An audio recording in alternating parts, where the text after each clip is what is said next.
I am ready! GMA Weather, serbisyong totoo ng GMA News.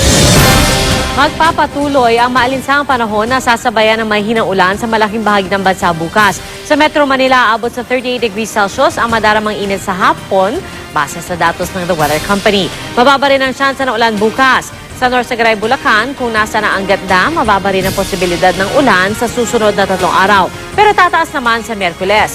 At sa iba pang bahagi ng Luzon, may tsansa ng mahinang ulan at thunderstorm, partikular sa northern section.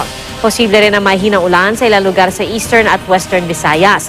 Sa Mindanao, mas maaliwalas na panahon ang inaasahan maliban sa ilang pag-ambon lalo na sa hapon. Ayon sa Pag-asa, epekto ng easterly sa mga pag-ulan sa malaking bahagi ng bansa. At yan ang latest mula sa GMA Weather. Para sa iba pang weather update, bisitahin ang imready.ph at ang social media accounts ng imready.ph.